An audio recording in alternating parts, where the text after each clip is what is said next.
સ્વામિનારાયણ. અરે તારીખ આજે 15 ડિસેમ્બર 2024. આજે માગસર સુદ પૂનમ છે, બરાબર. અને આપણે રવિવારના અનુક્રમમાં ગોપાલ સ્વામીનું ગીતાભાષ્ય જોઈએ છીએ. એમાં આપણે પૂર્વ ભૂમિકા ગીતાભાષ્યની જોઈ. હવે શ્રી ગોપાલ સ્વામીનું જીવન ચરિત્ર આજે આપણે જોઈએ છીએ, બરાબર. વેદત્રયીના જ્ઞાતા, કોટી બ્રહ્માંડોના સ્વામી ઈષ્ટદેવ શ્રી સ્વામિનારાયણ ભગવાને પોતાના હૃદયમાં ધારણ કરેલ છે. ભગવદ્ ગીતા ભાષ્યના પ્રણેતા, રચયિતા, સાધુતા, જ્ઞાન વૈરાગ્યથી સભર સાધુ વૃંદમાં અગ્રગણ્ય શ્રી ગોપાલ સ્વામી મુનિરાજનો સકલ લોકમાં જયકાર થાય છે.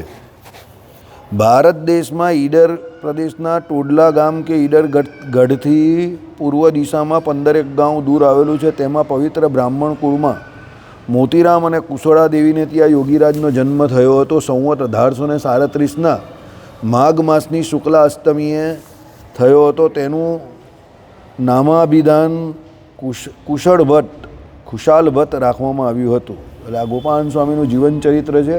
આપણે ઈડર ગયેલા ને, ત્યાંથી તોડલા ગામ જે હતું તે ગોપાલ સ્વામીની જન્મભૂમિ આપણી રહી ગઈ જોવાની તે, બરાબર. સંવત 1837માં એટલે મહારાજ આવ્યા પછી 1 વર્ષ પછી આવેલા. 1 વર્ષ બી નહીં થાય એમ તો. એ 1837માં જ મહારાજ બી આવેલા, તો એટલે 4-5 મહિનાનો ફેર માન થયો. 1 વર્ષ પણ નહીં, કારણ કે મહારાજ આવેલા રામનવમીમાં, ચૈત્ર મહિનાની રામનવમીના. આ કયો મહિનો કયો? આમાં જો માઘ માસની શુક્લા અષ્ટમીએ, એટલે 1.5-2 મહિના મોટા. ચાલો, ગોપાલ સ્વામીએ 8મે વર્ષે તેમના પિતાશ્રીએ યજ્ઞોપવિત સંસ્કાર કરાવ્યા હતા ગોપાલ સ્વામીના, બરાબર. 8 વર્ષે એમના યજ્ઞોપવિત સંસ્કાર થઈ ગયેલા સમયસર, બરાબર. બ્રાહ્મણમાં 8, ક્ષત્રિયમાં 12 અને વૈશ્યમાં 16. 4 વર્ષ સુધી તેમણે ઘેર રહીને પોતાના પિતાની પાસે જ વેદશાસ્ત્રોનો અભ્યાસ કર્યો. પછી વિશેષ અભ્યાસ માટે 15 ગાંવ દૂર આવેલા વિદ્વાન બ્રાહ્મણ પાસે ગયા. અલ્પકાળમાં સકળ શાસ્ત્રોમાં પારંગત થયા. ગુરુ પાસેથી જ્ઞાન પ્રાપ્તિ તો નિમિત્ત હતું, તેઓ પૂર્વના સંસ્કારોથી જ્ઞાન સમૃદ્ધ જ હતા. 4 વર્ષમાં બધા વેદોનો સાર એમણે શીખી લીધો. બધા 4 વર્ષમાં કંઈ વેદો શીખાય નહીં, પણ પૂર્વજન્મના સંસ્કાર એટલા બળવાન હતા એટલે એવું લાગે કે ભાઈ શીખી ગયા હશે. બાકી તો એ શું હતું કે ભાઈ 4 વર્ષમાં શીખી ગયા અને પછી પૂર્વ સંસ્કારોથી જ્ઞાન સમૃદ્ધ થયા. એ કેમ? એની આગળ પછી પાછા 15 ગાંવ દૂર જે એમ કહે કે ગામે એક વિદ્વાન બ્રાહ્મણ પાસે આગળ પણ ભણવા ગયા. બધું પૂરું કરી નાખેલું બહુ જલ્દી એમણે. વિદ્યા સંપાદન કરીને ભગવત ભક્તિનો વિકાસ, ઘેર પરત આવી વિદ્યાદાનનું કાર્ય આરંભ્યું. પોતે વિદ્યા ભણ્યા એટલે પછી બીજાને ભણાવી. ભગવાને આજ્ઞા કરી એ પ્રમાણે વિદ્યાદાન શરૂ કર્યું.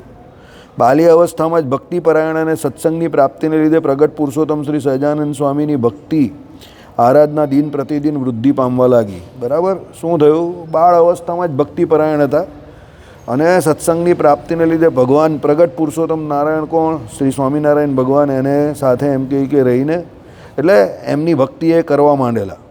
ભગવત ભક્તિમાં જ આનંદ મળવા લાગ્યો. અવિચર ભક્તિ અને ધ્યાનને કારણે પૃથ્વીલોકમાં મોટા યોગીન્દ્ર તરીકે પ્રસિદ્ધ થયા. એટલે શું થયું કે ભાઈ ભગવાનની ભક્તિ અને ધ્યાન એટલું કરતા હતા, યોગીન્દ્ર તરીકે એમની ઓળખાણ થઈ ગઈ. તેમણે પોતાના યોગના પ્રતાપે અનેક લોકોને અલૌકિક સામર્થ્યનો અનુભવ કરાવ્યો હતો. એક વખત અનાવૃષ્ટિથી દુઃખી પ્રજા માટે ભગવાન શ્રી સ્વામિનારાયણને હૃદયપૂર્વક પ્રાર્થના કરી સતત 3 દિવસ વૃષ્ટિ કરાવીને લોકોના કષ્ટને દૂર કર્યા હતા. અનાવૃષ્ટિ એટલે આપણે કહીએ કે અતિવૃષ્ટિ આવે ને એક અનાવૃષ્ટિ. અતિવૃષ્ટિ એટલે વરસાદ વધારે પડે, અનાવૃષ્ટિ એટલે દુકાળ પડેલો. એટલે એમણે ભગવાનને પ્રાર્થના કરી 3 દિવસ વરસાદ એમને પડાવેલો. વિદ્યાદાન, ભજન પ્રવૃત્તિ. યોગીરાજ પોતાની પાસે વિદ્યા ભણવા આવતા વિદ્યાર્થીઓને પોતાના સદુપદેશથી પ્રગટ પુરુષોત્તમ શ્રી સ્વામિનારાયણ ભગવાનનું ભજન કરાવતા અને પોતે પણ વિદ્યાર્થીઓની સાથે પ્રેમવશ ભગવાનના ભજનની ધૂન મચાવતા. ક્યારેક તો અષ્ટાંગ યોગની સાધના કરતાં કરતાં સ્વયં ભગવાનના સ્વરૂપમાં તલ્લીન બની જઈ અવલૌકિક આનંદનો અનુભવ કરતા અને કરાવતા હતા. ભગવાન સ્વામિનારાયણનું ભજન જે કોઈ આવે એની પાસે કરાવતા હતા. પછી ભજન કરતાં કરતાં અમુક વખતે સમાધિ થઈ જતી હતી એટલે તલ્લીન થઈ જતા હતા અને સમાધિમાં ભગવાનના સ્વરૂપનો આનંદ એમને મળતો હતો. સંસાર ત્યાગ. એક વખત વાડા સિનોરનો બ્રાહ્મણ કાશીરામ અને મુરલીધર નામના બે ગ્રહસ્થ ભક્તો બે ગ્રહસ્થ સત્સંગીઓ પાસેથી શ્રી સ્વામિનારાયણ ભગવાન આ ભૂતળમાં પ્રગટ થયાની વાત સાંભળીને આ મહાપુરુષનું ચિત્ત પ્રભુને મળવા અતિ આતુર બની ગયું. બરાબર. શું કયા બે બ્રાહ્મણ? એક કોણ? કાશીરામ અને મુરલીધર. બરાબર. એ બંને ગ્રહસ્થ હરિભક્તો પાસેથી ભગવાન સ્વામિનારાયણ પૃથ્વી પર ધરા પર છે એવી વાત એમને સાંભળી. એટલે શું છે, ભગવાનને મળવા માટે ચિત્ત એમનું આતુર થઈ ગયું. યોગીરાજ તો ગૃહ સંસાર પરિવારનો ત્યાગ કરી ચાલી નીકળ્યા. એ દરમિયાન અન્ય એક બ્રાહ્મણની મુલાકાત થઈ. જેઓ પ્રગટ પુરુષોત્તમ ભગવાન હતા. તેમના સંગાતે યોગીરાજ તો ચાલી નીકળ્યા. એ બ્રાહ્મણ યોગીરાજને જેતલપુરના સીમાડા સુધી રાયણના વૃક્ષો નજીક પહોંચાડીને પોતે અદૃશ્ય થઈ ગયા. યોગીરાજ ખુશાલભટ્ટને ખબર પડી કે પ્રગટ પુરુષોત્તમ આ ગામમાં જ વિરાજે છે અને તેમણે મારા ઉપર મહાકૃપા કરીને મને પોતે જાતે જ અહીં પહોંચાડ્યો. તેમણે તરત જ પ્રગટ પુરુષોત્તમ શ્રી સ્વામિનારાયણની સમીપે જઈને સાષ્ટાંગ દંડવત પ્રણામ કરીને ભક્તિરસ સભર આનંદના સાગરમાં ડૂબકીઓ મારી યોગીરાજ કૃતકૃત્ય થયા. તેમ ઘણા વખતનો મનોરથ સાક્ષાત ભગવાનના દર્શન કરવાનો પૂર્ણ થયો. તેમનું જીવન ધન્ય ધન્ય થઈ ગયું. સમજ પડી? એટલે આપણે કહીએ ને, ભગવાન જ ભગવાન સુધી પહોંચાડે. એટલે ભગવાનને મળવા માટે રસ્તામાંથી નીકળેલા. શું થયું કે રસ્તામાં જ એમણે એક બ્રાહ્મણની મુલાકાત થઈ. એ કોણ હતા? બ્રાહ્મણ પોતે ભગવાન શ્રી હરિ પોતે જ હતા. એટલે યોગીરાજ એમની સાથે ચાલી નીકળ્યા. બ્રાહ્મણ યોગીરાજને જેતલપુરના સીમાડા સુધી રાયણના વૃક્ષો નજીક પહોંચાડીને અદૃશ્ય થઈ ગયા. એટલે ભગવાન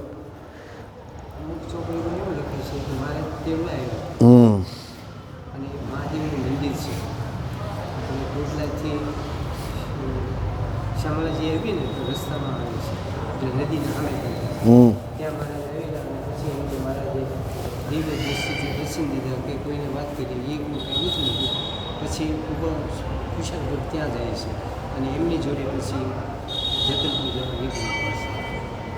એ જગ્યા હોઈ શકે, કારણ કે આ જેતલપુર લખેલું છે એટલે તમે કહો એ જગ્યા પણ હોઈ શકે. એ જગ્યા પર બંને ભેટો થયો હોય અને પછી ત્યાંથી બંને જેતલપુર તરફ નીકળ્યા હોય, એમ બને, એવું શક્ય છે. એટલે શું છે કે યોગીરાજને જેતલપુરના સીમાડા સુધી રાયણના વૃક્ષો નજીક પહોંચાડ્યા. ભગવાન પછી ત્યાંથી અદૃશ્ય થઈ ગયા. પછી યોગીરાજ ખુશાલભટ્ટને ખબર પડી કે આ પ્રગટ પુરુષોત્તમ આ ગામમાં જ વિરાજે છે અને તેમણે મારા ઉપર મહાકૃપા કરીને મને પોતે જાતે જ અહીંયા ભગવાને જ પહોંચાડ્યો. એમ પછી તરત જ એમણે શું કર્યું, પુરુષોત્તમ ભગવાન સ્વામિનારાયણ ભગવાનની પાસે ગયા, સાષ્ટાંગ દંડવત પ્રણામ કર્યા, ભગવાનનું ભજન કરવા માટે ભક્તિ રસથી સબર આનંદ સાગરમાં ડૂબકીઓ મારી યોગીરાજ કૃતકૃત્ય થયા. એટલે એમને એવું થઈ ગયું કે ભાઈ હવે આ ભગવાન જેની મારે ભક્તિ કરવી છે, કે જેમનું ભજન કરું છું એ મને પ્રગટ મળી ગયા. એટલે પછી હવે શાંતિથી એનું ભજન કરવા માંડ્યા. એમ કૃતકૃત થઈ ગયા. પોતે પોતાને દર્શન કરવાનો મનોરથ પૂરો થયો. એટલે એમનું જીવન ધન્ય ધન્ય થયું. ભગવાન શ્રી હરિ પાસે સહજ સિદ્ધ ભક્તિવાળા ખુશાલભટ્ટને આવેલા જોઈને ભગવાને કહ્યું, આ તો અમારા પરમ એકાંતિક સેવક અપાર મહિમાવાળા મહામુક્ત યોગીરાજ છે. વખાણ કરીને આવવાનું કારણ પૂછ્યું. યોગીરાજે કહ્યું, પ્રભુ આપના દર્શન કરી કૃતાર્થ થયો. અખંડ આપની સેવામાં રહેવા. યોગીરાજની વિનયપૂર્વકની પ્રાર્થના સાંભળીને પરમ કૃપાળુ પરમાત્મા શ્રી હરિએ તેમને પોતાની પાસે પોતાની અખંડ સેવામાં રાખ્યા. ભગવાને કારણ પૂછ્યું કે ભાઈ તમે અહીંયા શું કામ આવ્યા અમને મળવા માટે? એટલે એમણે કહ્યું કે ભાઈ અમારે અખંડ તમારી સેવામાં રહેવું છે. કોણે કહ્યું? ગોપાળાનંદ સ્વામીએ. ભગવાને કહ્યું ચાલો ભાઈ અમારી સેવામાં આવી જાઓ. બરાબર. પછી શું થયું? વડોદરામાં ચમત્કાર દર્શન. ભગવાન શ્રી હરિની આજ્ઞાથી ખુશાલભટ્ટ વડોદરા નગરે ગયા. વડોદરામાં એકાંતિક ભાવે શ્રી હરિને ભજનારા ઘણા લોકો રહેતા હતા. વડોદરાના સદાશિવ નામના એક બ્રાહ્મણે યોગીરાજ ખુશાલભટ્ટને જ્યાં સુધી વડોદરામાં રહ્યો ત્યાં સુધી પોતાના ઘેર ભોજન લેવા આગ્રહ કર્યો. યોગીરાજે બ્રાહ્મણને ત્યાં 1 માસ સુધી ભોજન લીધું. એ દરમિયાન સદાશિવના અનેક ચમત્કારો જોવા મળતા. શ્રી હરિએ યોગીરાજની સાથે સાથે સદાશિવને પણ લાભ આપ્યો. શ્રી હરિ પોતાના ભક્તોના મનોરથ પૂર્ણ કરતા હતા. એટલે જેને ત્યાં જમતા હતા એને પણ પછી ભગવત દર્શનના આદિ બધા જે ચમત્કારો તો દેખાવા માંડ્યા. કોઈ બહુ મોટા સંત સાધુ સંત હોય, તમે એની સેવા કરો અને એ ભગવત સાક્ષાત્કારી હોય અને એ તમારી પર અનુગ્રહ કરે તો તમને પણ એની આજ્ઞાથી કે એના વરદાનથી જે કંઈ એ ઈચ્છે એ પ્રાપ્ત થઈ જાય. કાં તમને કેવો મનોરથ હોય અને એ તથાસ્તુ કહે તો તમારા મનોરથો પૂરા થઈ જાય. સામેવાળો વ્યક્તિ કેવો છે એની પર આધાર છે. એટલા માટે કહ્યું કે ભાઈ ભગવાનના ભક્ત હોય, બહુ મોટા સાધુ હોય, તેની સામે નમીને જઈને જય સ્વામિનારાયણ કરવા કંઈ કામકાજ હોય તો પૂછવાનું. હકીકતમાં સાધુ હશે તો કંઈક સાધન જે પણ કંઈ માંગશે કે કંઈક એને જરૂર હશે તે ભક્તિને રિલેટેડ જ હશે. માળા કે એવું કંઈ જ માંગશે, મોબાઈલની માંગશે, બરાબર. મોબાઈલ માગે તો પછી એ સાધુ નથી, કંઈક બીજું જ છે.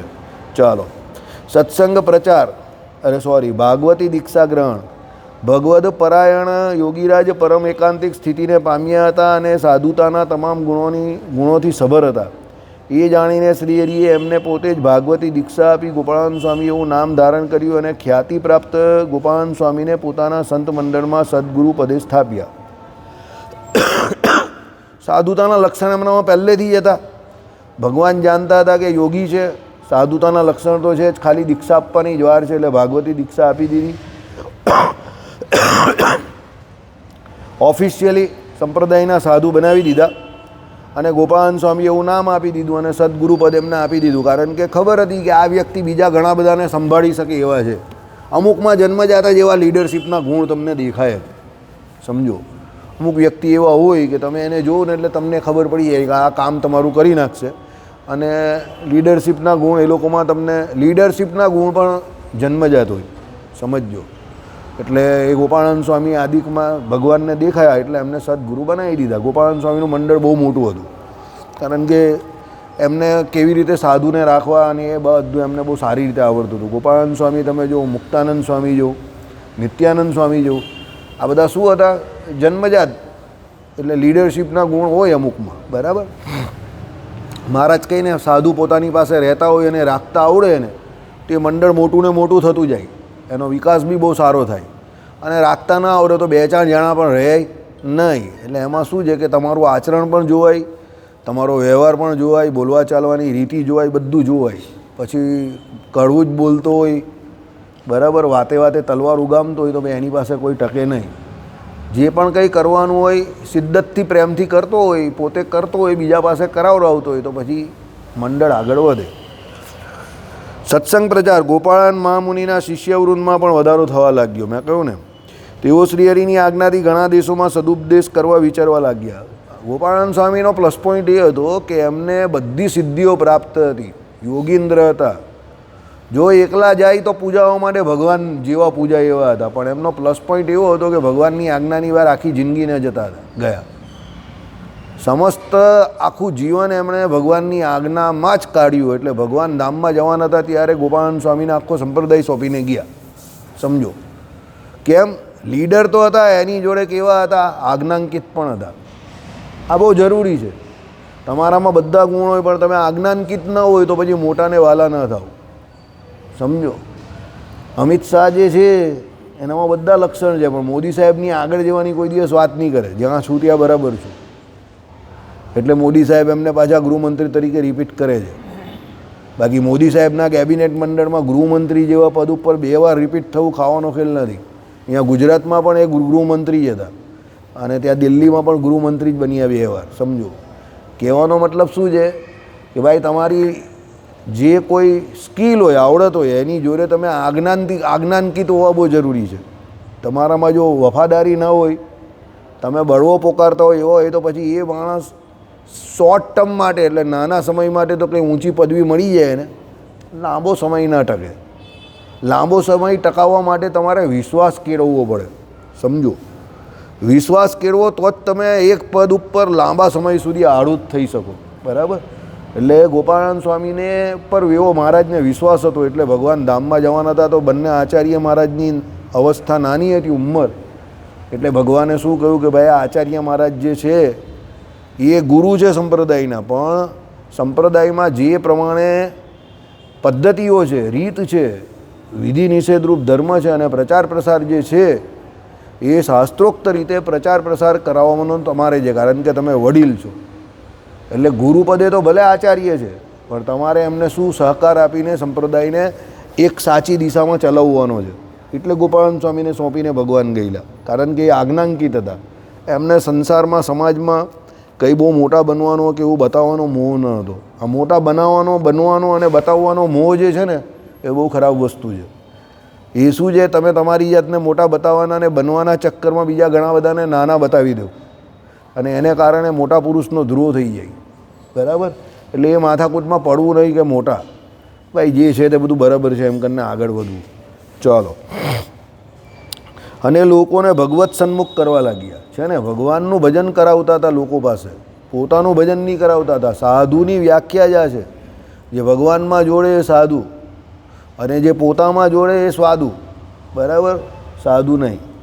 ભગવાન શ્રી સ્વામિનારાયણનો મહિમા સર્વત્ર પ્રસરાવવા લાગ્યા. ભગવાનનો મહિમા બધાને સમજાવતા હતા. એક વખત પ્રચારાર્થે વડોદરા સંત મંડળ સહિત પધાર્યા. હરિભક્તો સ્વામીશ્રીના દર્શને ઉમટ્યા.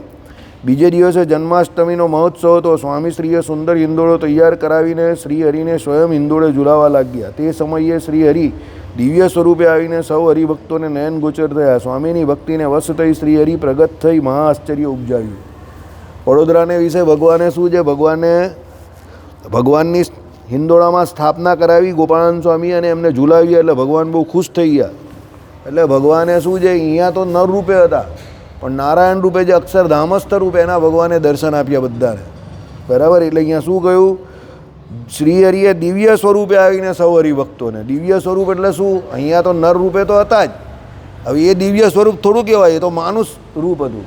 અક્ષરધામનું જે રૂપ હોય ને, દિવ્ય રૂપ, બરાબર, ભગવતપણું ભગવાન પોતાનામાં બતાવે ને, એ સ્વરૂપે ભગવાને બધા સમસ્ત હરિભક્તોને દર્શન આપ્યા. એ કોને લઈને આપ્યા, ગોપાળાનંદ સ્વામી પર રાજી થઈને. કારણ કે એમણે હિંદોળે ભગવાનને ઝુલાવીએ. એટલે મોટા પુરુષ જે હોય ને તે જ બીજા મોટાની મોટપને પણ જાણે.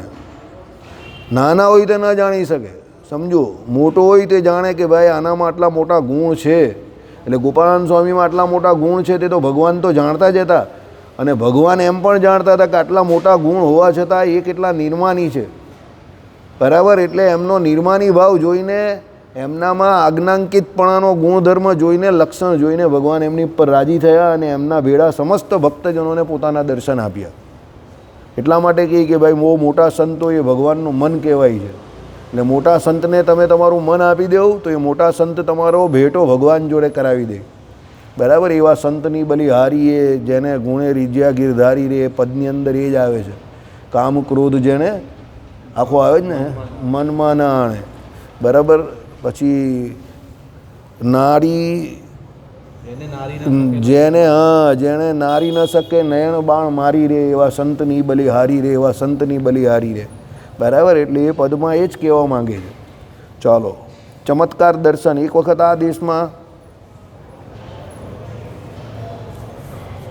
અનાવૃષ્ટિને લીધે બધા લોકો દુઃખી હતા. ત્યારે ભક્ત લોકોની પ્રાર્થનાથી આ મહાપુરુષે પોતાના યોગને પ્રતાપે 3 દિવસ સુધી અવિરત વરસાદ વરસાવીને લોકોને આનંદ પમાડ્યા હતા. ભાવનગરથી પુસ્તક લાવ્યા. એક વખત ભગવાન શ્રી હરિએ ગોપાળાનંદ સ્વામીને ભાવનગરમાં એક બ્રાહ્મણ પાસે મહાભારતનું એક પુસ્તક છે તે લાવવા આજ્ઞા કરી. ગોપાળાનંદ સ્વામી તો શ્રીજી મહારાજની આજ્ઞા માનીને ભાવનગર તે બ્રાહ્મણ પાસે જઈ પુસ્તકની માંગણા કરી. તે બ્રાહ્મણે તો તેમનો તિરસ્કાર કર્યો. ઘણું સમજાવ્યા છતાં એ બ્રાહ્મણ માન્યો નહીં. તેથી સ્વામીએ કંઈક ચમત્કાર કરવાનો વિચાર કર્યો. તેમણે પૂજા કરવા બેઠેલા બ્રાહ્મણની રાખેલી બાળકૃષ્ણની મૂર્તિ પોતાના સામર્થ્યથી અવળી કરી નાખી. બ્રાહ્મણે વિચાર્યું કે કદાચ ગભરાટમાં મારાથી તે અવળી બેસાડાય હશે. તેણે મૂર્તિને પોતાની સન્મુખ સવળી રાખી, પણ મૂર્તિ તે પહેલાંની જેમ જ અવળી થઈ ગઈ. આવું 2-3 વખત થયેલા ગભરાયેલા તે બ્રાહ્મણે ગોપાળાનંદ સ્વામીના ચરણે પડી પ્રાર્થના કરી કે એ મને માફ કરો, મેં આપને ઓળખ્યા નહીં. આ મહાભારતનું પુસ્તક તો શું, મારું સગડું આપનું જ છે એમ કહી તરત જ મહાભારતનું પુસ્તક સ્વામીને અર્પણ કર્યું. અને તે મહાભારતનું પુસ્તક લઈને સ્વામી શ્રી દુર્ગપુર શ્રી હરિ પાસે આવી સગડું વૃત્તાંત કહ્યું. શ્રી હરિ તેમની પર ખૂબ પ્રસન્ન થયા. બરાબર, ચમત્કારને નમસ્કાર હોય. સમજો, હવે આટલા ચમત્કારી હતા. બ્રાહ્મણ પાસે મહાભારતનું પુસ્તક લેવા ગયા. બરાબર, મહાભારતનું પુસ્તક ત્યારે દુર્લભ હતું. એ પોતે બ્રાહ્મણ હતા, પણ પેલા બ્રાહ્મણ જે હતો ભાવનગરમાં એની પાસે મહાભારતનું પુસ્તક હતું. એટલે મહારાજે શું કહ્યું ગોપાળાનંદ સ્વામીને કે તમે આ પુસ્તક લઈ આવો. કામ એવા વ્યક્તિને સોંપાય કે જે કામ કરીને આવે. બરાબર, ના પાડી દીધી એમ કરીને ચાલ્યો નહીં આવે ડોલતો. ઘણાને એવી આદત હોય, અરે પણ એ ના પાડવાનો જ છે, એ તો નક્કી જ છે. તમારે એને હા પડાવવી કેવી રીતે એની કોઈ રીતભાત હોય, તે તમને આવડવી જોઈએ. સમજો, એટલે ગોપાળાનંદ સ્વામીને મહારાજે એટલે જ મોકલેલા કે તમારે લઈને આવવાનું છે. ગોપાળાનંદ સ્વામીએ સમજાવ્યા, બ્રાહ્મણ સમજ્યા નહીં. એટલે એમને થયું કે હવે આને ચમત્કાર બતાવવો પડશે. એટલે બ્રાહ્મણ જે શ્રી કૃષ્ણ ભગવાનની મૂર્તિની પૂજા કરતા હતા, એ ભગવાન શું થઈ જતા હતા, અવળી થઈ જાય મૂર્તિ. 2-3 વાર થયું એટલે બ્રાહ્મણને થયું કે ચોક્કસ મેં પેલા સાધુને મહાભારતનું પુસ્તક ના આપ્યું એટલે આ ભગવાન શ્રી કૃષ્ણ જે છે તે અવળા થઈ ગયા. એટલે એ બ્રાહ્મણ ગયો ગોપાળાનંદ સ્વામી પાસે ને માફી માંગી અને કહ્યું કે ભાઈ લઈ જાઓ, તમે જે જોઈએ તે લઈ જાઓ. એટલે ચમત્કારને નમસ્કાર. હવે આવા હતા ગોપાળાનંદ સ્વામી, સમજો, તો પણ ભગવાનની વિરુદ્ધ ચાલતા હતા નહીં. સત્સંગમાં પર્યટન પછી તો ગોપાળાનંદ સ્વામીને સત્સંગની વૃદ્ધિની ચાનક ચડી એટલે પોતાના શિષ્ય મંડળ સહિત ગામે ગામ શહેર સત્સંગના પ્રસારણ અર્થે વિચરણ કરવા લાગ્યા અને મુમુક્ષુજનોને પ્રગટ પરમાત્માની ભક્તિ કરાવીને સાક્ષાત અક્ષરધામના અધિકારી બનાવ્યા હતા. તેમજ યોગનિષ્ઠ, સમાધિનિષ્ઠ, એકાંતિક કરીને સ્થિતિવાળા પણ કર્યા હતા. ગોપાળાનંદ સાધુ તો ચલતા ભલા એક કહેવત છે. ગોપાળાનંદ સ્વામીએ બહુ સત્સંગ પ્રચાર કરેલો, એમનું મંડળ પણ બહુ મોટું અને બધાને મોકલતા હતા. એટલે ગામે ગામ શહેર ફરતા હતા, ભગવાન શ્રી હરિની ઓળખાણ લોકોને કરાવતા હતા. સત્સંગમાં એવા પણ ઘણા બધા ચરિત્રો આવે છે કે જેમાં ઘણા બધા વિઘ્નો પણ આવેલા, પણ એ બધા વિઘ્નોને ભગવાનના નિશ્ચયથી પાર પમાડીને ભગવાનનું ભજન કરાવતા હતા. અને ઘણા બધા હરિભક્તોને દીક્ષા અપાઈને આપણા સંપ્રદાયની હરિભક્ત કર્યા હતા, સત્સંગીની વ્યાખ્યામાં લાવ્યા, ભજન કરાવ્યા અને બધાને અક્ષરધામમાં પણ કેટલા બધાને મોકલાઈ અપાવ્યા. કેમ? સાધુ હતા તે કેવા હતા? એકદમ પ્રખર હતા. ગોપાળાનંદ સ્વામી વડોદરા શહેરમાં ઘણી વખત પધારતા. અનાવૃષ્ટિના કસ્તીથી ભરેલા સમયમાં સ્વામીએ ઈષ્ટદેવ શ્રી હરિની ધૂન ભજન કરાવીને વૃષ્ટિ કરાવેલી મરકી જેવા રોગચાળામાં પણ શ્રી હરિની કૃપાથી લોકોને રોગમુક્ત કરેલા. મરકી એટલે આ વાયરસથી થતો જ એક પ્રકારનો રોગ હતો એ સમયે, એમાં ઘણા બધા લોકો મરી ગયા હતા. બરાબર. એકવાર તો વિષ્ણુયાગમાં સ્વામીએ પોતે આહુતિ આપવા ઈષ્ટદેવ પ્રગટ ભગવાન શ્રી સ્વામિનારાયણની કૃપાથી સર્વજનને શ્રી યજ્ઞનારાયણના દર્શન પણ કરાયેલા. આવા ચમત્કારોથી હજારો મુમુક્ષુઓને પ્રગટ ભગવાનના આશ્રિત બનાવ્યા હતા. યજ્ઞનારાયણ ભગવાન પ્રત્યક્ષ બિરાજમાન થયેલા એમના યજ્ઞને વિશે. ગોપાળાનંદ સ્વામીનું સામર્થ્ય એવું હતું કે ગોપાળાનંદ સ્વામી ભગવાન નાના હતા ત્યારે તો એમના ગામના પેલા જે સોણ હતા, લાલજી શામળાજી, એમની જોડે રમવા આવતા જ હતા. પણ યજ્ઞ કરે તો પ્રત્યક્ષ યજ્ઞનારાયણ ભગવાન પણ પ્રગટ થઈ જતા હતા, એટલું એમનું સામર્થ્ય હતું. બરાબર. બંને દેશના મધ્યસ્થ સ્થાપ્યા. ભગવાન શ્રી સ્વામિનારાયણે વડતાલમાં પોતાના સકળ આશ્રિતજનોના ધર્મરક્ષણાર્થે વડતાલ અને અમદાવાદ શ્રી લક્ષ્મીનારાયણ દેવ અને શ્રી નંદનારાયણ દેવની ગાદીઓ ઉપર પોતાના ભત્રીજાઓ પાંડે શ્રી રઘુવીરજી તેમજ શ્રી અયોધ્યા પ્રસાદજીને સ્થાપિત કર્યા અને વડતાલમાં સદગુરુ શ્રી નિત્યાનંદ સ્વામીને અને અમદાવાદમાં સદગુરુ શ્રી બ્રહ્માનંદ સ્વામીને સર્વસંત મંદિરના પ્રમુખ સ્થાપ્યા હતા. બંને દેશના આચાર્યના મધ્યસ્થ તરીકે સત્સંગમાં સદગુરુ ગોપાળાનંદ સ્વામીને સ્થાપ્યા. તેમજ બંને દેશમાં રહેવા ફરવા અને બંને દેશના આચાર્યની સંમતિ પ્રમાણે આખા સત્સંગની જ સંભાળ રાખવાની ભલામણ કરી હતી. ગોપાળાનંદ સ્વામીએ તે પ્રમાણે જ પોતાનું જીવંત પર્યંત સ્થિજી સ્થાપિત સંપ્રદાયનું હિત સાચવીને સંપ્રદાયનું ગૌરવ વધાર્યું. તેમણે ઉદ્ધવ સંપ્રદાયમાં મનાતા ગ્રંથો રચાવવાના અથાગ પ્રયત્નો કર્યા. સંપ્રદાયની તેઓએ અનેકવિધ સેવા કરી સત્સંગને સર્વોચ્ચ કક્ષાએ પહોંચાડ્યો. મેં તમને શું કહ્યું તો ભાઈ, લક્ષ્મીનારાયણ દેવના પ્રમુખ તરીકે નિત્યાનંદ સ્વામી, અમદાવાદ નંદનારાયણમાં કોણ? બ્રહ્માનંદ સ્વામીની સ્થાપના કરી પ્રમુખપણે. બંને દેશમાં જે ગાદીઓ સ્થાપી, બંને દેશના આચાર્યો એના મધ્યસ્થી તરીકે ગોપાળાનંદ સ્વામીની સ્થાપના કરી. ગોપાળાનંદ સ્વામી પછી બંને દેશમાં વિચરતા હતા, બંને દેશના આચાર્યો જોડે વાતચીત કરીને અને સત્સંગ પ્રચારાર્થે બંને દેશમાં વિચરણ કરતા હતા અને સત્સંગની અભિવૃદ્ધિ કરતા હતા. બરાબર. સંપ્રદાયનું હિત કરતા હતા અને કરાવતા હતા. હવે એના માટે પછી સત્શાસ્ત્રોની જરૂર પડે તો સત્શાસ્ત્રો જે કોઈ છે તે એ પોતે રચતા હતા અને બીજા જે કોઈ સંતો હતા એમની પાસે રચાવતા હતા. આવી અનેક પ્રકારની સેવા એમણે કરેલી. વચનામૃતનો સંગ્રહ. શ્રીજી મહારાજના વચનામૃતોનો સંગ્રહ કરનાર સદગુરુઓમાં ગોપાળાનંદ સ્વામી એક હતા. મુખ્ય તો સદગુરુ નિત્યાનંદ સ્વામી હતા. વચનામૃતનું સંશોધન કરનાર સુકાનંદ સ્વામી, નિત્યાનંદ સ્વામીએ ગોપાળાનંદ સ્વામીનો અભિપ્રાય પૂછતા જ હતા. બરાબર. કાઠિયાવાડમાં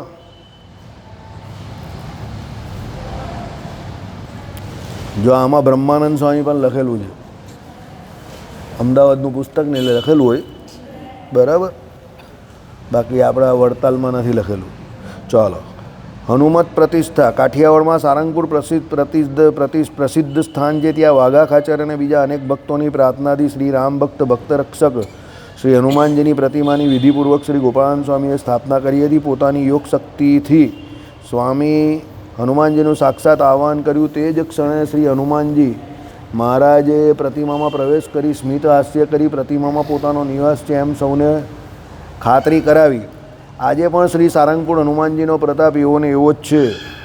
બધાની માનતા પૂરી થાય જ છે. તો ત્યાં ભૂત પ્રેતાદિનો ભય પણ સ્મરણ માત્રથી દૂર થઈ જાય છે. એવો પ્રતાપ આ મહાપુરુષે પોતાના સંકલ્પ માત્રથી હનુમાનજીમાં મૂક્યો છે. તેવી રીતે જ સ્વામીએ ભુજનગરમાં પ્રસાદી મંદિરમાં બિરાજતા હનુમાનજીની પ્રતિષ્ઠા સંવત 1879ની સાલમાં શ્રી નંદનારાયણ દેવની પ્રાણ પ્રતિષ્ઠા થયા પછી શ્રી હરિની આજ્ઞાથી સ્વામીએ કરી હતી. જેવા પ્રતાપી સારંગપુરના તેવા જ ભુજનગરના છે. એટલે બે હનુમાનજીની સ્થાપના એમને કરેલી, એક ભુજ મંદિરમાં સંવત 1879માં અને સારંગપુરમાં વાઘા ખાચરના દરબારમાં. સારંગપુરવાળી વાત તો મેં તમને કહી હતી, ત્યાં દુકાળ બહુ પડતો હતો અને લોકો બહુ પીડિત હતા, દુઃખી હતા. એટલે વાઘા ખાચરે પ્રાર્થના કરેલી કે અહીંયા કોઈ તમે કંઈક એવું કરો કે જેને કારણે અમારા કષ્ટ દૂર થાય. એટલે ભગવાન ગોપાળાન સ્વામીએ કહ્યું કે અહીંયા અમે કંઈક કરીએ એવું. ને પછી જે પાણા ઉપર પેલો પથ્થર જે હતો કૂવામાં, જે પથ્થર ઉપર ઊભા સ્નાન કરતા હતા ગોપાળાન સ્વામી, એ પથ્થરમાંથી જ એમણે મૂર્તિ બનાવી દીધી હનુમાનજીની. બરાબર. કાંજી કડીઓ હતો એને બોલાવીને, એટલે એ કાંજી કડિયાને બોલાવીને એની અંદર જ ગોપાળાન સ્વામીએ જાતે જ પેઇન્ટિંગ કરેલું અને એમાં આખી મૂર્તિ બનાવી દીધી એમાંથી જ. બરાબર. કારણ કે પથ્થર ત્યારે મળતા હતા નહીં, પથ્થર જવા રાજસ્થાન જવું પડે એવું હતું, એટલો બધો સમય હતો નહીં. એટલે ગોપાળાન સ્વામીએ જે પથ્થર પર સ્નાન કરતા હતા એ પથ્થરમાંથી જે હનુમાનજીની મૂર્તિ બનાવી દીધી. અને એ મૂર્તિ આજે પણ જે છે તે એ જ છે, સ્મિત કરતી હસતી મૂર્તિ છે આમ. બરાબર. ત્રાટક વિદ્યાથી એ મૂર્તિને એમને સ્થાપન કરેલી. એટલે પ્રત્યક્ષ હનુમાનજીએ પહેલાં પોતાના હિસાબે પ્રત્યક્ષ દર્શન આપતા હતા, પછી ગોપાળાન સ્વામીએ એને અટકાવી દીધા, સ્ટોપ કરી દીધા. એટલે તમે જોજો એ મૂર્તિની જે છબી જે છે ને તે ડાન્સ કરતી હોય એવું લાગે તમને. હનુમાનજી આમ ગરદન આમ છે, નીચેનો પગ આમ છે, એટલે ડાન્સવાળી મૂર્તિ હતી. એટલે એ મૂર્તિ પહેલાં હાલતી દોલતી હોય ને એવી રીતે એના એક્સપ્રેશન્સ આપતી હતી. પછી લોકોએ કહ્યું ધોલેરા અને ગઢપુરનો મહાત્મા ઘટી જશે, એટલે પછી ગોપાળાન સ્વામીએ મૂર્તિને ત્રાટક કરીને પછી સ્થિર કરી દીધી. એટલે જેવી હતી તેવી ને તેવી જ રહી ગઈ. બાકી એ મૂર્તિ હાલતી ચાલતી હોય એવી થઈ ગઈ, બોલતી હાલતી ચાલતી એવી હતી. ગોપાળાન સ્વામી હલાવતા ચલાવતા પણ કરી શકતા હતા એને. બરાબર. ચાલો. સ્વામીના શિષ્ય મંડળ, સ્વામીનું શિષ્ય મંડળ જે છે તેમાં સદગુરુ પુરુષાનંદ સ્વામી, સમાધિવાળા સ્વામી કેશવદાસજી, સ્વામી શ્રી નિર્ગુણદાસજી વગેરે અગ્રેસર હતા. ગ્રહસ્થ શિષ્યોમાં નારૂપંત નાના, નાથજી ભક્ત, સદાશિવ રામ બોટાદના, શિવલાલભાઈ, હેમરાજ શાહ વગેરે અનેક ગામોના અનેક શિષ્યો હતા. તેમના શિષ્યો પણ અતિ સમર્થ ઉપદેશક હતા. એ તો જેના ગુરુ એવા ઉપદેશક સારા હોય, વક્તા સારા હોય, તો શિષ્યો પણ થોડા થોડા ઉપદેશક બને.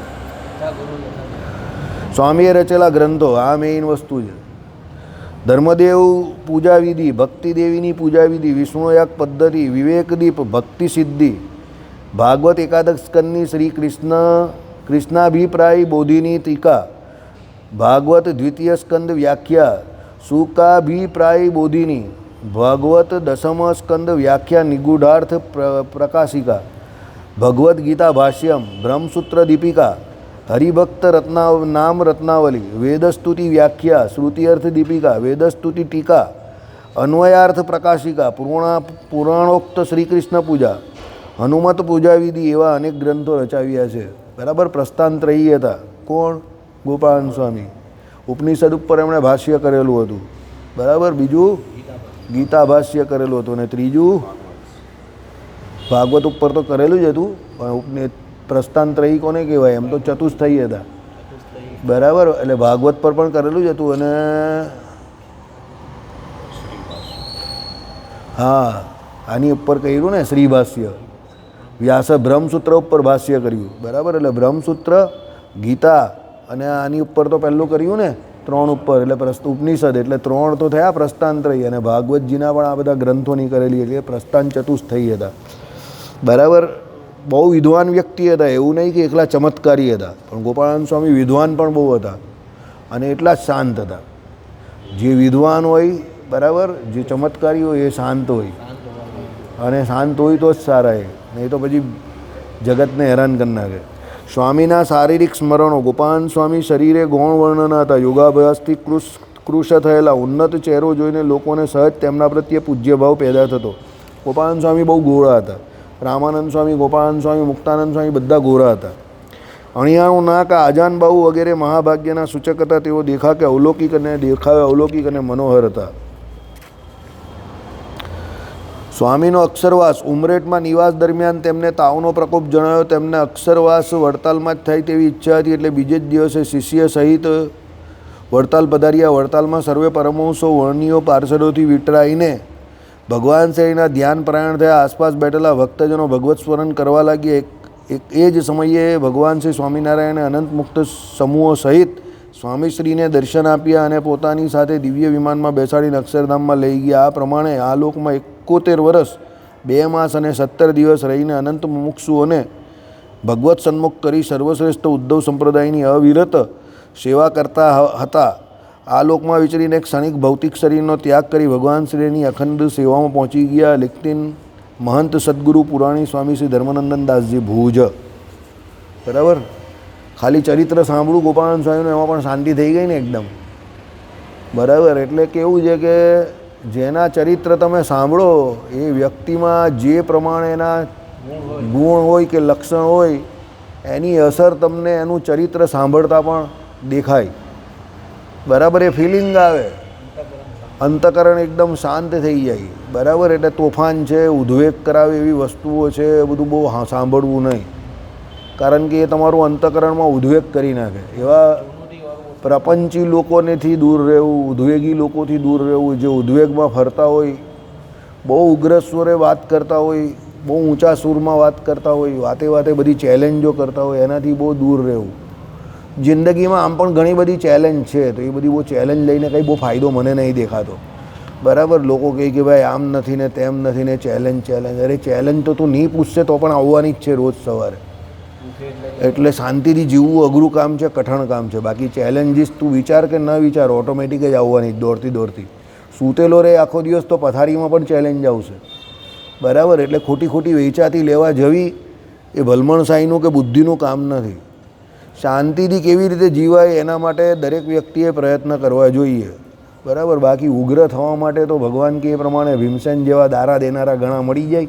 યુધિષ્ઠિર જેવા શાંત સ્વભાવવાળા થવું બહુ અઘરું કામ છે. બરાબર. એટલે એ શાંત સ્વભાવવાળા થવાય ક્યારે કે જ્યારે આવા મોટા પુરુષનો રાજીપો હોય, એવા મોટા પુરુષને સેવો ત્યારે થાય. ગીતાજીના અહીંયા બધા પુસ્તક એટલે જે ચરિત્રો જે છે એમાં અહીંયા ગીતાજીના ફોટા બધા છે અહીંયા. બરાબર. હવે આપણે શ્લોક અનુક્રમણિકા છે. બરાબર. હવે એ તો બહુ મોટી છે, એ તો અત્યારે વાંચવામાં ફાયદો નથી. શરૂ કરીએ આપણે. જયતુ ભગવાન શ્રી સ્વામિનારાયણ. શ્રીમદ ભાગવદ્ ગીતા ભાષ્યમ. પરમ પૂજ્ય સદગુરુવર્ય શ્રી ગોપાળાનંદ મુનિ પ્રણીતમ શ્રી ગોપાળાનંદ મુનિ પ્રણીતમ શ્રીમદ ભાગવત ગીતા ભાષ્યમ. બરાબર. એટલે હવે આજથી આપણે યથાવિધિ ગોપાળાનંદ સ્વામીનું જે ગીતા ભાષ્ય જે છે એની શરૂઆત કરીએ છીએ. દિવસ બહુ સરસ છે. માગસર મહિનાના શુક્લ પક્ષની પૂનમ છે. બરાબર. અને ગોપાળાનંદ સ્વામીની જે કંઈ અસીમ કૃપા, સ્વામિનારાયણ ભગવાનની અસીમ કૃપાથી આપણે આજના દિવસે જ આ શું કરીએ છીએ, ગોપાળાનંદ સ્વામીનું ગીતા ભાષ્ય જે છે એની શરૂઆત કરીએ છીએ. અત્યાર સુધી આપણે આ શાસ્ત્રની અંદર પૂર્વ ભૂમિકા, ગોપાળાનંદ સ્વામીનું ચરિત્ર આ બધું જોયું, પરંતુ હવે મૂળ જે શાસ્ત્ર જે છે એ ગીતા ભાષ્ય જે છે તે અહીંયાથી શરૂ થાય છે. બરાબર. શું કહ્યું તે સાંભળો. હજુ પ્રથમ અધ્યાય નહીં શરૂ થયો, પણ હજુ શરૂઆત થશે. જે વિશ્વના આધારરૂપ છે, શ્રીમદ ભાગવદ્ ગીતા ભાષ્યમ શરૂ થઈ ગયું. વિશ્વના આધારરૂપ છે ને વળી જેમાં વિશ્વ લય પામે છે. બરાબર. એટલે શું છે કે જેમાંથી વિશ્વ થયું અને જેમાં વિશ્વ લય પામે એ વાસુદેવ. બરાબર. જેની અંદર વિશ્વ રહ્યું અને જેમાંથી વિશ્વ થયું, એટલે જે વિશ્વમાં રહ્યા અને જેમાંથી વિશ્વ થયું એ વાસુ. એટલે જેનામાં બધું અને જે બધામાં એ કોણ? વાસુદેવ. બરાબર. ચાલો. એટલે વિશ્વના આધારરૂપ એટલે શું છે? અભિન્નનો નિમિત્ત ઉપાદાન કારણ કોણ છે? એ ભગવાન પોતે. વળી જેમાં વિશ્વ લય પામે છે, ઉત્પત્તિ સ્થિતિ અને પ્રલય બધું ભગવાનને વિશે જ થાય છે. કારણ કે ભગવાન એકમેવા અદ્વિતીયમ બ્રહ્મ, એટલે એ ભગવાન જેવા તો એ ભગવાન જ છે. એટલે જ્યારે પણ પ્રલય થાય છે ત્યારે પણ ભગવાનને બધી ખબર જ હોય છે. જ્યારે ઉત્પત્તિ થાય ત્યારે પણ ભગવાનને બધી ખબર જ હોય છે. ભગવાનની આજ્ઞાથી, ભગવાનની ઈચ્છાથી, સંકલ્પથી જ અનંતકોટી બ્રહ્માંડની ઉત્પત્તિ, સ્થિતિને પ્રલય થાય છે. સ્થિતિરૂપ અવસ્થા પણ ભગવાન પોતાની ઈચ્છાથી રાખે છે અને પ્રલયરૂપ જે અવસ્થા છે એ પણ પોતે ભગવાન પોતાના સંકલ્પથી જ કરે છે. જે અનંત વિસ્મયકારક શક્તિઓવાળા છે, ભગવાનમાં ઘણી બધી વિસ્મયકારક શક્તિઓ છે, બરાબર. સૌથી વિસ્મય પમાડે એવી વસ્તુ તો શું છે તે સમજો. તો તમે જોવો કે ભાઈ ભગવાન પોતે કેવા છે, તો ચેતન છે, જ્ઞાન સ્વરૂપ છે. જ્ઞાનના શું છે, સાગર કયા છે, સમુદ્ર, આનંદના સાગર કયા છે એ ભગવાનને, બરાબર. એટલે શું કહ્યું, એ ભગવાનને જ્ઞાન સ્વરૂપ. હવે તમે એ ભગવાનને જ્યારે જ્ઞાન સ્વરૂપ કહું તો ભગવાન જળ અને ચેતન બંનેમાં રહ્યા છે. તો ચેતન તો જે છે તે આપણા જેવા હાલતા ચાલતા બોલતા હોય, ચાલો એમાં તો મને બહુ વિસ્મય નહીં થતો. પણ આ જળ પદાર્થ છે એમાં પણ ભગવાન રહેલા જ, પણ એ હાલતા ચાલતા નથી, તો એમાં મને વિસ્મય થાય છે. ઉલટી વાત છે. આમ આપણે લોકોને હાલતા ચાલતા જોઈને વિસ્મય થવો જોઈએ, એ નહીં થતો. પણ એકચ્યુઅલી મારા જેવા વ્યક્તિને વિસ્મય એટલે થાય છે કે આમાં ભગવાન રહેલા છે, તો આ બોલતું ચાલતું કેમ નથી? તો વિસ્મયકારક આ છે માયા. કેમ? એ જળ છે પણ એમાં ભગવાન રહેલા છે, અને ભગવાન રહ્યા છે તો પણ એનો જળ સ્વભાવ એ છોડતું નથી. કોને કારણે? ભગવાન એને છોડવા દેતા નથી. એટલે એ જળ જે છે તેવું ને તેવું જ છે, જળ જેવું જ. એટલે તમે પથરા જોવ, પર્વતો જોવ, જે કંઈ જોવ તે બધા એવા ને એવા છે. કેમ? ભગવદ ઈચ્છાએ કરીને એવા ને એવા છે. એટલે જળ પદાર્થની કે જળ પર્વતોની કે જળ જે કોઈ હોય એની જે જળતા જે છે તે પણ ભગવાનને આભારી છે. કારણ કે ભગવાન એને જળ રાખવા માંગે છે એટલે એ જળ છે. એટલે ઘણા વ્યક્તિઓ, ઘણા જીવ હોય, એનું મગજ બહુ ન ચાલતું હોય એટલે પેલા કહીને લોકો હાવ જળ જેવો છે. તો જેને કોઈ જળ જેવો કહેતો હોય તેને શું કરવાનું? ભગવાન નારાયણની ઉપાસના કરવાની. એટલે ભગવાન નારાયણની ઉપાસના કરે તો એનામાં રહેલી જડતા જે છે તે દૂર થાય, એની જ્ઞાન શક્તિ વધે. એટલે જે શાર્પ માઇન્ડેડ હોય એ વ્યક્તિ પર પરમાત્મા પ્રભુ પુરુષોત્તમ નારાયણની હંમેશા કૃપા હોય. એટલે આપણામાં રહેલી જડતા જે છે એને દૂર કરવી હોય તો ભગવાનની ઉપાસના કરવી. હવે આપણું આ શરીર છે એ પણ જળ છે, અને આ પથ્થર છે એ પણ જળ છે. આનામાં પણ ભગવાન રહ્યા છે ને આપણામાં પણ ભગવાન રહ્યા છે. આપણે હાલતા ચાલતા છે ને આ નથી હાલતું ચાલતું. સમજો કેવો ભગવાને તફાવત કરેલો તે જો. શરીર આપણું જળ ચિદાત્મક કહ્યું છે એટલે જ. કેમ? 24 તત્વનું શરીર જે છે તે તો જળ છે, પણ એની અંદર રહેલો જીવ છે તે કેવો છે?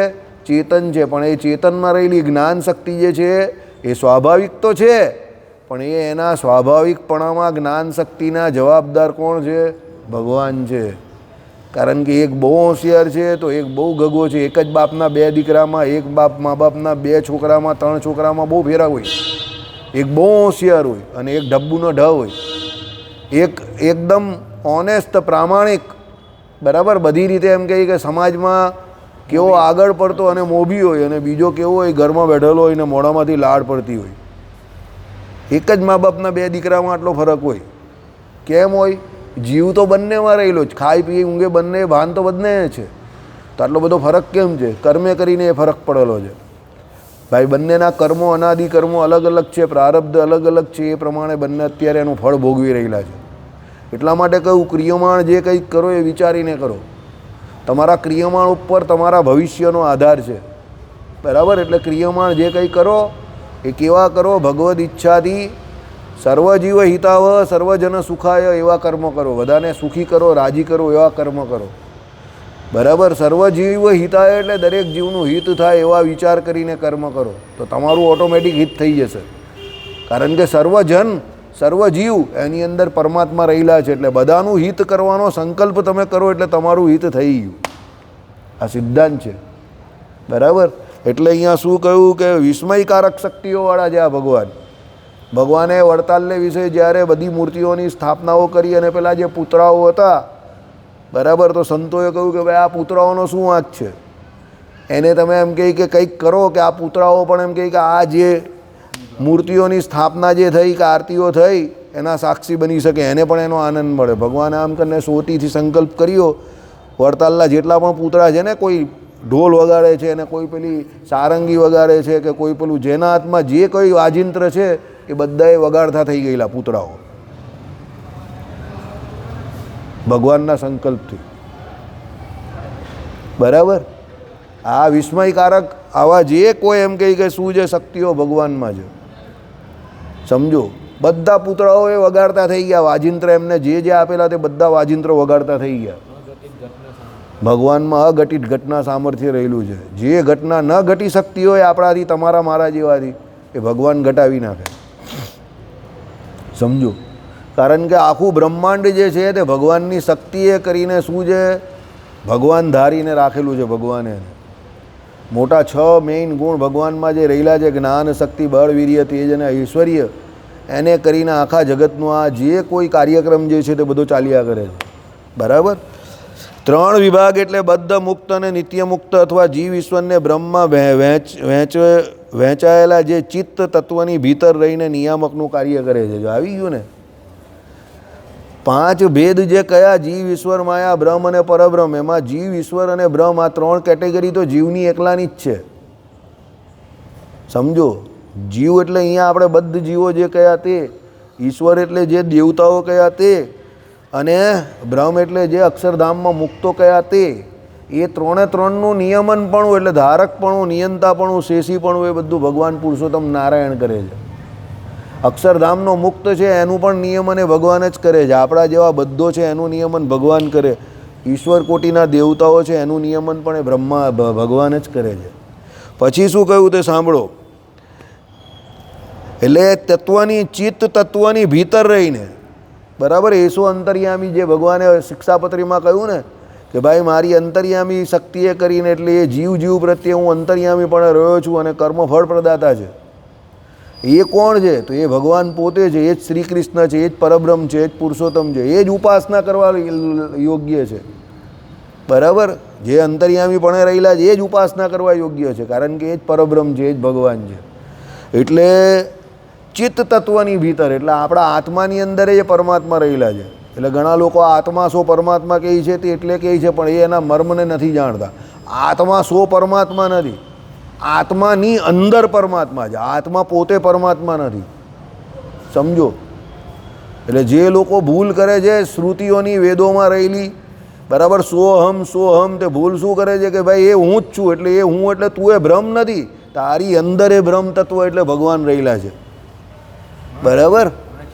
એટલે 5 ભેદ જે છે તે જાણવા પડે. જીવ, ઈશ્વર, માયા, બ્રહ્મ અને પરબ્રહ્મ. એમાં જીવ, ઈશ્વર અને બ્રહ્મ એ બધાથી પર કોણ છે? તો પરબ્રહ્મ છે. ને એ પરબ્રહ્મ આ 4 તત્વો બાકીના જે રહ્યા એ બધાનું નિયમન કરે છે ને એની અંદર અંતર્યામી પણ રહેલા છે. એ સમજવું પડે કોઈ મોટા પાસે બેસીને. એટલે આત્મા અને પરમાત્માનો ભેદ જે છે તે અનાદિ ભેદ છે. એટલે કોઈ કહે ને કે ભાઈ આત્મા સો પરમાત્મા, તો એ ખોટી વાત છે. આત્મા સો પરમાત્મા નથી ભાઈ. આત્મા તો જુદું તત્વ છે. આત્મા માલિક નથી, પરમાત્મા માલિક છે. આત્મા તો સદાને માટે સેવક જ છે. કોનો? પરબ્રહ્મ પરમાત્મા પુરુષોત્તમ નારાયણનો સેવક છે. એટલે આપણે ત્યાં સ્વામી સેવક ભાવ કે સેવક સેવ્ય ભાવ જે છે તે અનાદિકાળથી સિદ્ધ છે. જે રામાનુજ ભાષ્યમાં ભગવાન રામાનુજાચાર્યએ મૂકેલો છે. આમાં આવશે કદાચ. બરાબર. જે 9 પ્રકારના ભેદ કયા જીવ અને ભગવાન વચ્ચે, બરાબર, એ 9 ભેદ જે છે તે સુસિદ્ધ છે અને એ અનાદિકાળથી ભેદ છે. કોના વચ્ચે? જીવ અને ભગવાન વચ્ચેના. ચાલો. એ જ રીતે પ્રકૃતિ વિકૃતિ એટલે પ્રકૃતિ વિકૃતિ અથવા તો સત્વ, રજસ અને તમસ એમ 3 વિભાગમાં વહેંચાયેલા અચિત તત્વની ભીતર રહીને જે નિયામક રહ્યા છે. બરાબર. પ્રકૃતિ કે વિકૃતિ, વિકાર થાય એટલે એ વિકૃતિ, અને પ્રકૃતિ એટલે પેલી ઉપર જે કહી તે આપણે જોયું એ પ્રમાણે માયા જે છે તે કાર્ય અને કારણ એ ભેદથી 2 પ્રકારની કહી છે. કારણ જે છે તે માયા ઉપર રહેલી છે અક્ષરધામમાં, અને એ માયા જે છે એનું કાર્ય જે છે તે આપણે બધા અત્યારે જોઈ રહેલા છે. આપણી આજે અત્યારે તમને દેખાય એ માયા જે છે તે વિકૃતિવાળી માયા છે. બરાબર. ગઈકાલે તમે જે હતા તે શરીર તમારું આજે નથી ને આવતીકાલે એ ન રહેશે. એટલે ક્ષણે ક્ષણે જે એમાં પરિવર્તન થાય છે, જે નાશ થાય છે, તે વિકૃતિ છે. પ્રકૃતિ જે કારણરૂપ માયા જે છે તે તો અનાદિ છે, અને એ કેવી છે? એ તો અક્ષરરૂપ કઈ છે, એમાં કંઈ થતું નથી ફેરફાર. એ કારણરૂપી માયા જે છે તે તો અનાદિકાળથી છે જ એવી ને એવી જ. બરાબર. પણ જે કાર્યરૂપી માયા જે અહીંયા કઈ છે તે વિકૃતિવાળી છે, કારણ કે રોજ રોજ એમાં કંઈ ને કંઈ ફેરફાર થાય છે. બરાબર. આજથી 10 વર્ષ પહેલાં મારા વાળ કોઈ આટલા બધા સફેદ નહીં હતા, અત્યારે કાળા શોધવા અઘરા પડી જાય, એટલા બધા સફેદ થઈ ગયા છે. બરાબર. ચાંદીનો જેમ ભાવ વધે જેમ મારા વાળનો પણ ભાવ વધે છે, સમજો. બરાબર. પંકજ ઉદાસની ગઝલથી ઉલટું થઈ ગયું છે. બરાબર. એની બહુ એક હિટ ગઝલ હતી ને, ચાંદી જૈસા રંગે તેરે સોને જૈસા, આપણું ઉલટું છે, ચાંદી જૈસા બાલ હે તેરા સોને જૈસા રંગ. બરાબર. આપણો સોના જેવો રંગ થઈ ગયો છે. હવે ઉંમર થાય એટલે માણસ સોના જેવો થઈ જાય. બરાબર. એટલે શું છે, એ પ્રકૃતિ અને વિકૃતિ એને પણ સમજવાની છે. પણ એ પ્રકૃતિ કેવું કે વિકૃતિ કેવું કે પેલો જીવ બદ્ધ અવસ્થામાં ઈશ્વર કોટીના દેવતા કે પછી ઉપર રહેલો મુક્ત, એ ત્રણ અવસ્થામાં એ બધાના નિયામક કોણ? ભગવાન પુરુષોત્તમ નારાયણ. સબ તેરા લેકિન હુકુમ મેરા. મારી બા કહેતા હતા, સ્કૂલે રજા પાડવી છે, પાડ, 100% રજા પાડ. ઘરમાં બેસવું છે, ઘરમાં બેસ, 100% ઘરમાં બેસ, ના નહીં પાડતી. પણ રમવા જવાનું નથી, અહીંયા બેસી રહેવાનું મારી સામે. સબ તેરા લેકિન હુકુમ મેરા. તો આપણે કહીએ પછી ઘરમાં જ બેસવાનું હોય તો પછી સ્કૂલે રજા હું કામ પાડું? પણ એ ટેકનિકથી મારે આપણે. કેમ? બા તો મારી જ હતી ને, સમજો. એટલે બુદ્ધિથી મારે આપણે. એટલે આપણે કોઈ દિવસ એવું કહી દઈએ, હા ચાલ નહીં રમવા જવાનો, રજા, હા તો પાડી દે રજા. પણ નીચે નહીં જવા દે, તમને રમવા જ નહીં જવા દે. એટલે તમે ઉલટી તમને એમ થાય એના કરતાં સ્કૂલે જતે તો સારું થતે. 2-4 હરિભક્તોને તો મળતે, આપણા નાનપણના હરિભક્તો હોય ને સ્કૂલમાં, એને તો મળતે. એટલે બીજે દિવસે પછી કંઈ રજા પાડવી જાય છે? ના, સ્કૂલે ચાલ્યો જાઉં છું, સમજો. એટલે મારી બા શું કહી? સબ તેરા લેકિન હુકુમ મેરા. આ સિદ્ધાંત મારી બાનો નહીં હતો, ઓરિજિનલ સિદ્ધાંત કોનો છે? ભગવાનનો સિદ્ધાંત છે. તમને એ કર્મ કરવાની સ્વતંત્રતા આપી દે, એટલે સબ તેરા લેકિન હુકુમ મેરા. હુકમ બધો ભગવાનનો ચાલે. વરસાદ જ્યારે પડવાનો હોય ત્યારે જ પડે, ઠંડી જ્યારે પડવાની હોય ત્યારે જ પડે, ગરમી જ્યારે પડવાની હોય ત્યારે જ પડે. આપણે જે કર્મનું ફળ જ્યારે મળવાનું હોય ત્યારે જ મળે. પ્રયત્ન કરીએ આપણે, પણ ફળ ભગવાન જ્યારે આપવાનું હોય ત્યારે જ આપે. એટલે સબ તેરા હુકુમ મેરા. આ ભગવાનનું નિયમનપણું, આ નિયંતાપણું, આને હંમેશા યાદ રાખવું. બની શકે તો રવિવારે પધારજો, કારણ કે આવું જે ગીતાભાષ્ય ચાલે છે, કદાચ બીજી વખત ચાલે ન ચાલે રામ જાણે. બરાબર. ભગવાનની દયાથી સમય બહુ સારો ચાલે છે, એટલે આ બધું અત્યારે ચાલી રહેલું છે. જબ તક ચલ રહા હૈ તબ તક ચલ રહા હૈ. બાકી કોરોના કાળમાં આપણે બધા સાક્ષી જ હતા, બધું બંધ થઈ ગયેલું, આખી દુનિયા અટકી ગયેલી. બરાબર. એટલે સમય સારો હોય તો એનો સદુપયોગ કરી લેવો જોઈએ. શ્રીપતિમ શ્રીધરમ સર્વદેવેશ